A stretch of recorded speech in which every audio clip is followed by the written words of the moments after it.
The 36th America's Cup is just around the corner, and Ineos Team UK have recently launched their AC75 race boat de Britannia, with the design raising plenty of talking points on the dock and online. One eye-catching element was the shake of Britannia's wing foils, which penetrate the water to make Britannia fly. They have been delivered to Auckland from Mercedes-AMG Petronas F1 Team's headquarters in Brackley, where the team's Applied Science division has been working with Ineos Team UK to manufacture some of the most sophisticated technology ever seen in the America's Cup. On the right is Patriot, the New York Yacht Club's AC75 Boat 2, designed with the help of sponsor the European aircraft builder, Airbus. American Magic principal designer Marcelino Botin said he couldn't help but reflect on the campaign as a whole as he watched the boat being launched. This team didn't exist 3 years ago, and now we have 3 boats built, including the AM38, and 2 AC75s launched, said Botin.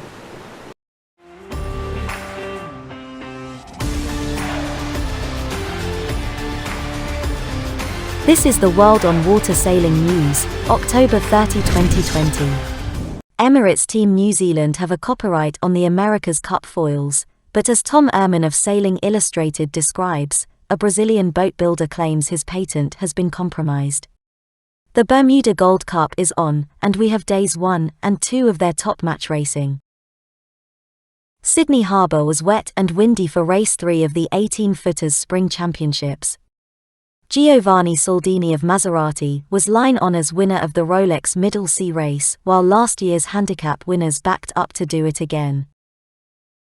For the young sailors, the Optimist had their European Championships in Slovenia. Finally, we feature a double expert, Jan Riel, first-class sailor and top media onboard reporter, who will be onboard Edmund de Rothschild as they attempt to break the Jules Verne round the world record. They are on standby from November 1.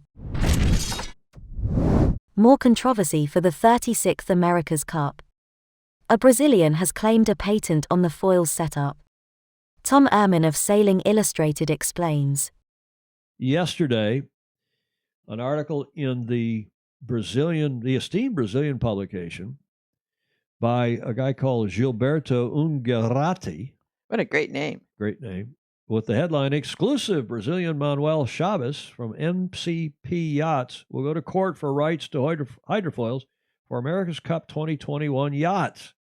Respected naval engineer and boat builder Brazilian Manuel Chaves from MCP Yachts reveals that the hydrofoils that equip the America's Cup 2021 sailboats are patented by him. By him. And he will go to court to claim the credits for his creation. The next edition of the America's Cup, scheduled for March 20. Okay, you all know this. Will have a new generation of monohull sailboats called AC75, extremely sophisticated and with new concepts, starting with the revolutionary hydrofoil systems pivoted on the side. Designed to generate lift so that in parallel they compensate for the movement of the sails and at the same time decrease the dynamic displacement of the sailboat, these hydrofoils cause boats to rise from the water and literally fly. The estimate is that the AC75 boats reach a speed 5 times greater than that of the real wind. Well, maybe 4 times. Presented by Emirates Team New Zealand, champion of the trophy after winning the America's Cup 20. This revolutionary hydrofoil system has paternity recognized by patents. Brazilian businessman and naval engineer, I guess it's Manuel, I don't know how to pronounce it in Portuguese, Chaves, and his team of designers at MCP Yachts, one of the largest South American aluminum yacht builders on the market for 40 years. They've been around. I've heard from some of our foes in South America, and I'll tell you about that in a minute. And this is Gilberto. I think I've spelled his name wrong. Gilberto. Now I've got an extra E in there. Sorry. Ungaretti from nautico.br. Their website is the one. Now here is the gentleman in question, Mr. Senor Chaves, Mr. SBS, because the name of his system that he calls it, well, is SBS, and we'll tell you why in a moment. Now, here are the 2 patents that have apparently been issued And remember, there is a thing called the Madrid Convention, where if you file a patent in one country, it then applies to other countries around the world. What, of course, is a patent? You all know that. It's to allow people with intellectual property that have designed, developed something to have protection from others manufacturing it without a license for a certain period of time, X many years. And he claims to have perfected, or at least applied for, these patents in 2016. And if you go back to the Gladstone's cam, you will see this, the date of deposito, I don't know what that means, but deposit in Brazilian, what it means literally, is the 18th of November 2015. The date of publication, the national publication, was in 2017, and some other numbers down here. In New Zealand, in the New Zealand IP, from the New Zealand IP Office, Certificate of Grant Letters Patent, the patent date is 31 October 2016. The patent was granted on the 3rd of March 2020. I don't know if you can see all that on the television screen, but the Gladstone's Long Beach cam. But it is obviously some paperwork has been granted. Now, whether that really applies to the AC boats, the AC 75s, because this is what the SBS is all about. It's not a dual foil on the end of an arm, but he does have an arm, obviously, that is hinged here on the side of the boat. And then he's got a foil that maybe, I think that's another hinge. I can't remember. Yep. And from looking at the patent, and it's got central controllers, and he even says it can be controlled by your iPhone. Yeah. Yeah. And one is up in the air, Mm-hmm. and the one on the leeward side is down. And he also says this helps provide some riding moment on the windward side in his patent description and his various other papers. This, to me, this is a displacement boat. It looks to me like these foils are to do exactly as he describes here in his video, is to help reduce the size of the keel to a smaller, lighter, shallower draft keel. So, and maybe to help the boat lift up a little bit, but it's not to try to get the boat flying. And I think the concept of what's going on with the ETNZ boats is a whole nother kettle of fish. Similar, but no cigar. Close, but no cigar. And lawyers I've talked to this morning, I'll come to you in a sec, Julie. Lawyers I've talked to this morning say, look, it's one thing to claim a patent infringement, but then it costs 7 figures of years, and huge sums of money. It'll cost $1 million or more to enforce this patent, and it won't happen anytime soon. See the full report on sailingillustrated.com and Facebook.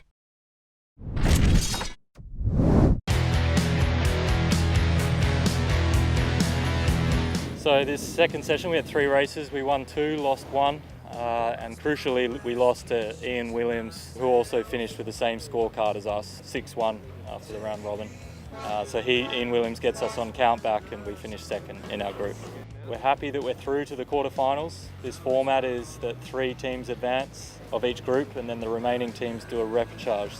I actually haven't match raced monohulls in over a year, so just getting back in the game, and I made some mistakes today, and the IODs are pretty unique in that they have these massive overhangs. So as sailors, we can see the gap and the gap's opening, and as the umpire, it's always a little bit more difficult to see where the gaps are. So maybe they weren't in position, but they gave us a double yellow, and didn't matter. Crawled our way back into the race, and from that point on, we took it easy. We were pretty confident we were through to the quarters, so it's just a matter of cleaning everything up a little bit. I think for the most part we're sailing really well, and I'm not too worried moving forward. We had some great practice here and some great breeze so far, and we're looking forward to it no matter who we race.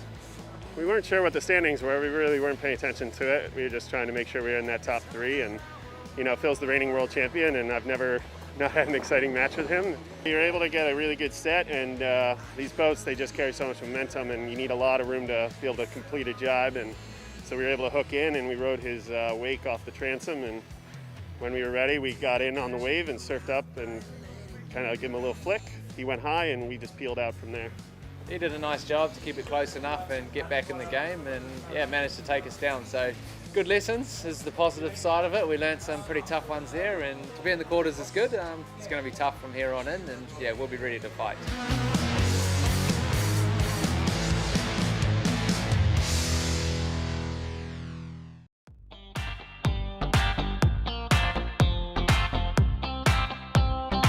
Today went great. We're just so grateful that Bermuda's putting on this event, that we're back out sailing, doing some racing, and just to top it off, a couple of good wins for us to kickstart the regatta and get a bit of confidence going.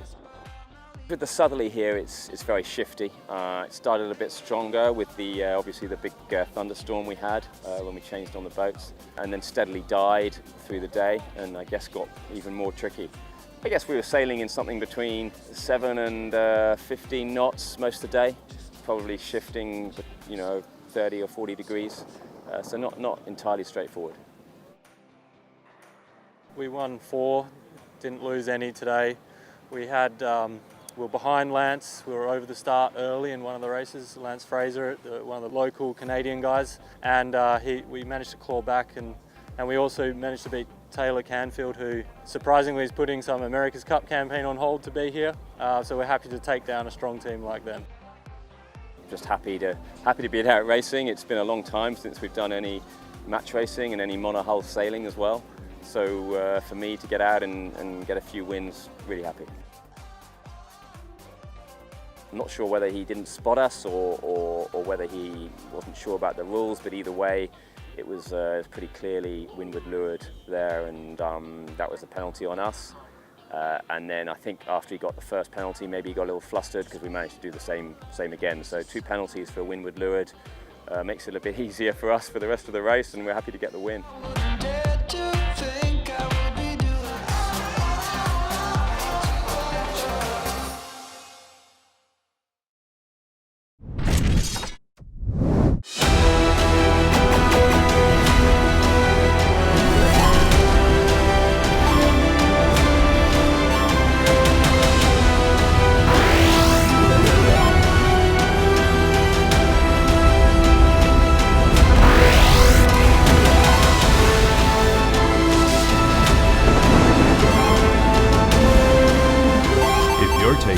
Racing to the next level.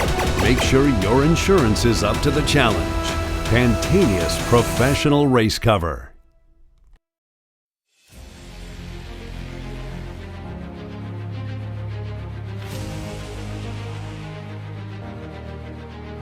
Welcome viewers, Sydney Harbour, Sunday 25th October 2020.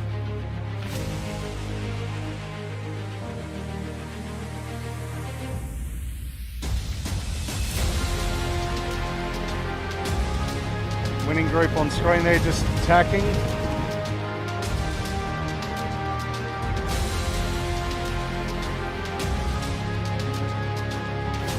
Smeg's going to get to the mark second, having gone behind the whole fleet on forward.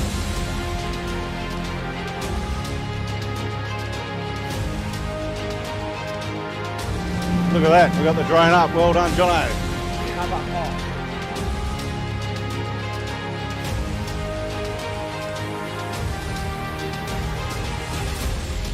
Wow, it's windy though, isn't it? Look at Tech 2 go here. Yeah, winning group still leads, Bucko. No, you're right, and they're in a good header on port, so that might be a pretty sweet lay for them.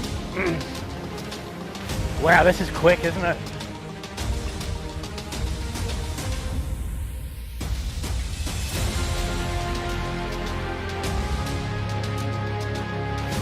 Good stuff, guys. Tech 2 nice and conservative.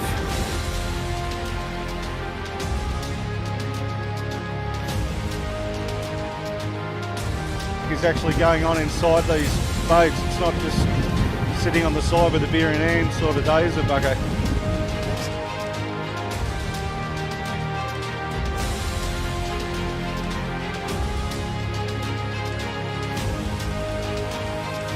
And everybody on port getting to the ley line, and Burtonvest going to speed themselves up and get around in second or third here.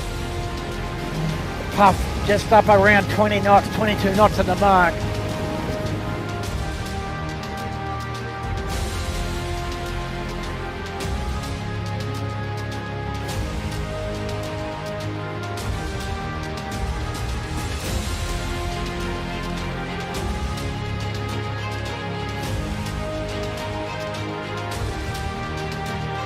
winning group. Here you go, Shore and Partners, just jiving, currently in second, so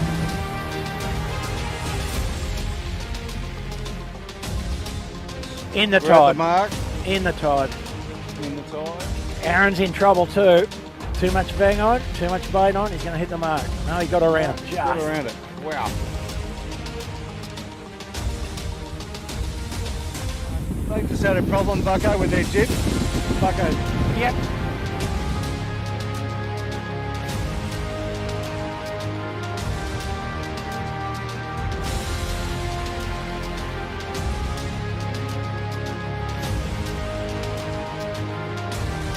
Under the mighty tech too. So, a fantastic effort from Brett McCarty, Charlie White and Lewis Brake. So, winning group across the line just then for second. Royal Oak Ball Pines after Apple Bay, Bucko. Congratulations, John O'Witty and Aero Media for the stuff all working all day. Amazing in my opinion, and Camera Cat out.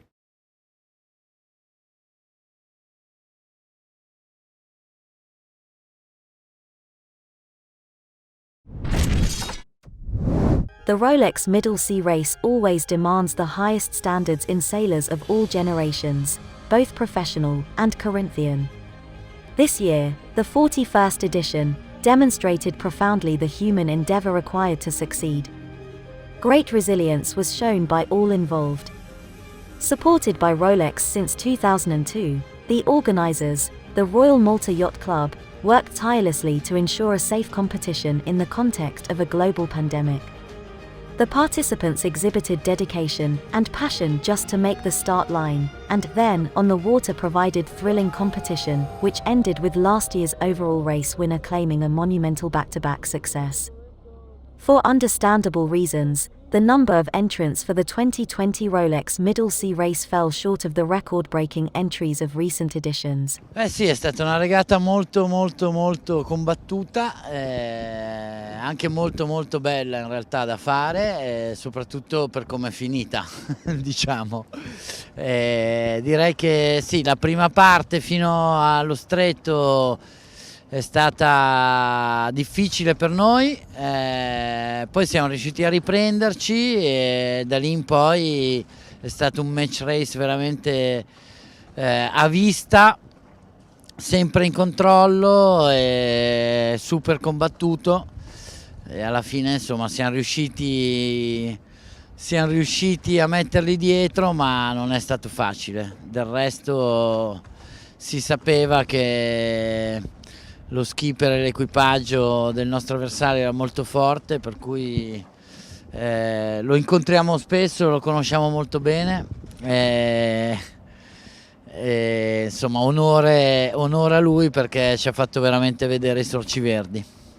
È meravigliosa emozione quella di poter arrivare vittoriosi, aver fatto più di 20 nodi nelle ultime miglia con questa barca che è straordinaria. È stata una gara di cuore, di testa e di tante braccia.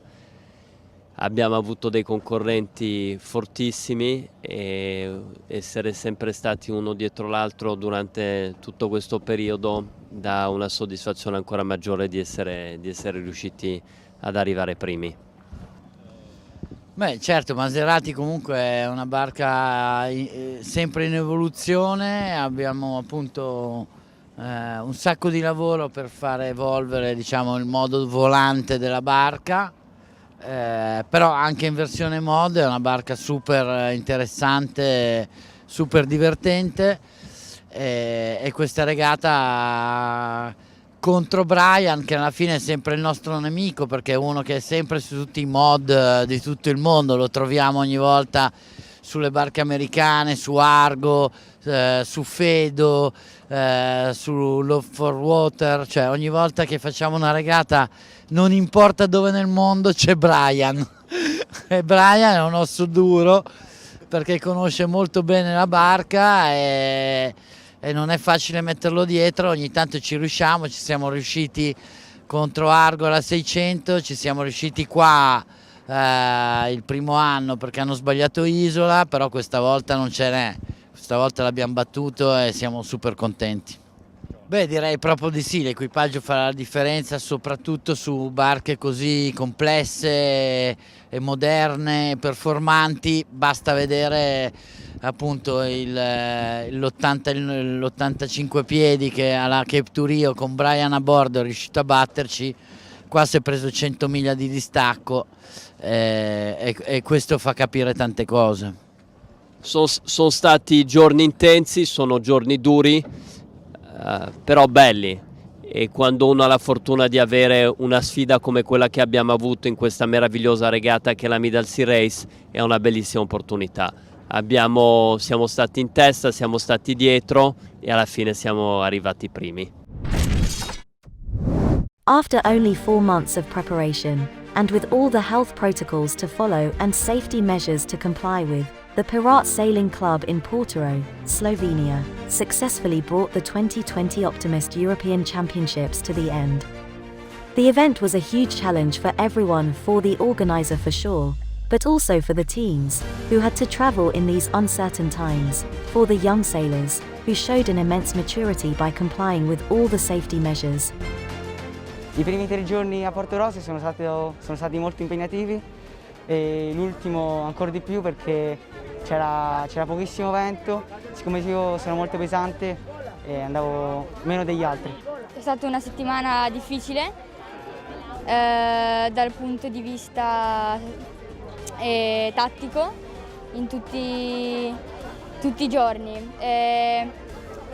Abbiamo iniziato i primi giorni di qualifiche dove sono andati tutti i giorni bene e poi c'è stato l'ultimo giorno qua di Gold in cui ho vinto la prova. Abbiamo beccato tutti i giorni poco vento e diciamo che come condizioni mi andavano abbastanza bene e sono contenta del risultato. Questa settimana è stata molto difficile, ma sono riuscito prima della Gold Split a fare prove sempre in 4 e quindi poi sono riuscito a vincere.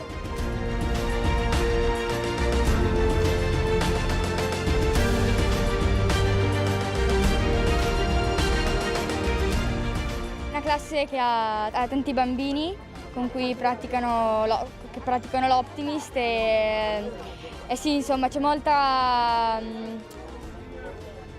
concorrenza. Il mio prossimo obiettivo è vincere il campionato del mondo del 2021 al Lago di Garda in Italia.